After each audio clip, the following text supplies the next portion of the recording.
All right, welcome back to the channel. It's your boy Fanon. And in this video, we're going to be in the 135-pound division where we've got some bad news out of the camp of Gervonta Davis, who just took to Twitter to announce that it may all be over in his career as a result of what a judge is doing to him.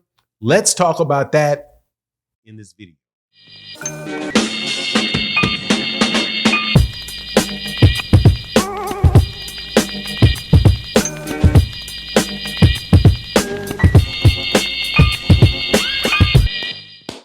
All right, welcome back to the channel. It's your boy Fanon. And in this video, we're going to be in the lightweight division where Gervonta Tank Davis just took to Twitter to let people know that there may be a long time before he fights again because he believes that his career is being sabotaged by a judge. Now, before I get into the details of it, let me welcome you back to the channel. If you are new to the channel, please accept my invitation to hit the subscribe button, hit the bell icon so you can be notified of when we release more videos. And if you're a longtime subscriber and supporter of the channel, thank you so much for continuing to support the channel. Thank you for chopping it up with me on a daily basis about the sport of boxing, which we all love. And thank you specifically for the support and the super thanks of videos like this. It really does go a long way towards allowing me to continue to do this work that we do here. But let's get into this because Gervonta Davis was asked a question. Man, when is Gervonta Davis's next fight? I need a trip. Gervonta Davis said, maybe never. The judge won't let me leave for proper training. It may be over. Now, I believe that it is actually true that he will not ever fight again? I mean, he very well could be being reactionary, but this is not the first time that he has said this. He is pretty much locked down in the city of Baltimore because of an issue that he has with a judge. Now, what is the issue? If you don't recall, a couple of years ago, he got charged with a hit and run accident. And after he went to court, he pled guilty to a misdemeanor charge, and he was sentenced to jail time. Originally was supposed to be under house arrest.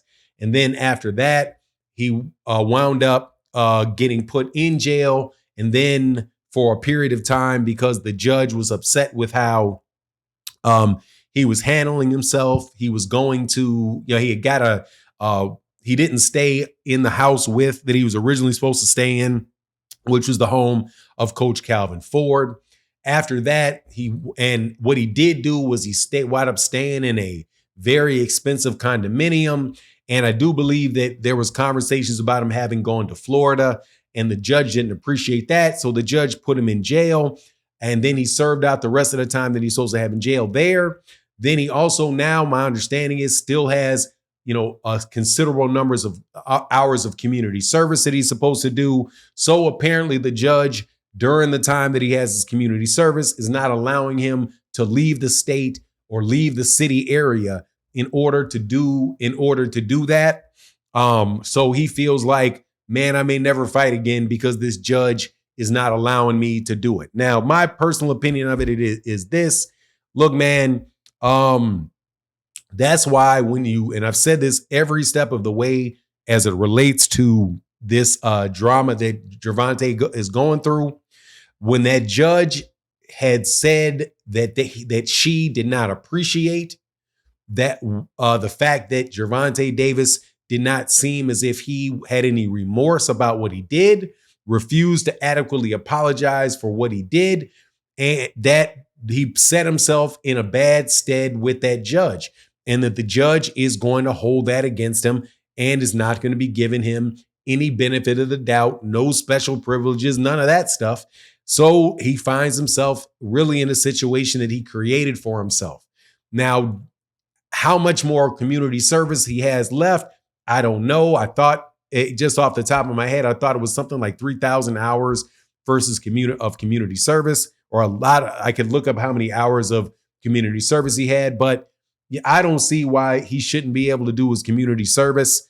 And go through a period of time of 8 weeks or 12 weeks of not doing community service, as long as he's piling up his community service in the times in between that and when he fights. Why that should prevent him from being able to earn a living, effectively earn a living and train for a professional boxing match.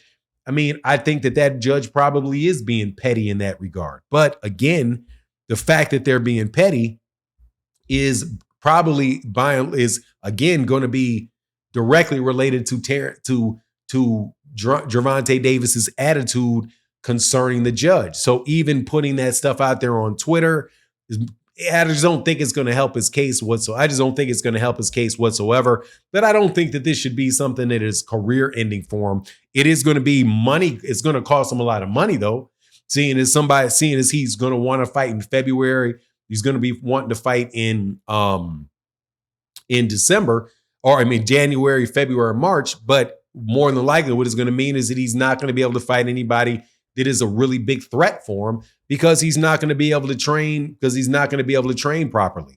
And what is properly means is to go somewhere where where the weather is going to be conducive for it. Because if he's training in December, he's in Baltimore, Maryland in December, in November, December, January timeframe, it's going to be cold out there, man. That's out east. It may very well be snowing. So where's his road work going to be? His road work is going to have to be on a treadmill, right?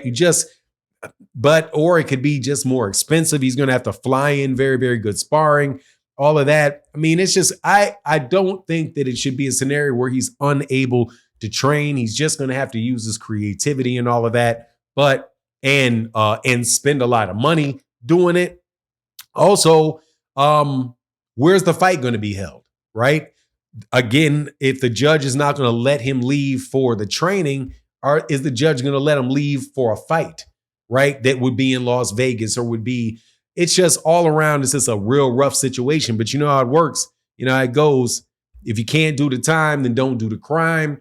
And definitely don't get on the wrong side of the judge or wrong side of somebody that is an authority figure and has the ability to hold you accountable and not give you any of the benefits of the doubts that you may be looking for. But still, at least the man's not in jail. At least the man has a job, has money that he made before he got in. But, as far as these big fights happening with him, look, man, if he wants to do it, he's going to have to bite down the bullet. He's going to have to bite the bullet. He's going to have to train in Baltimore, or he's going to have to foot the expense of getting people to come to Baltimore to spar with him, to train with him, and all of the above, man. But it's just an unfortunate situation all around. I do not believe that he is going to retire and that everything is over. He's probably just down, maybe being just a little bit emotional in this circumstance. But it is what it is. That's my take on the circumstance. You let me know what you think in the comment section. And with that, I'm out. Deuces.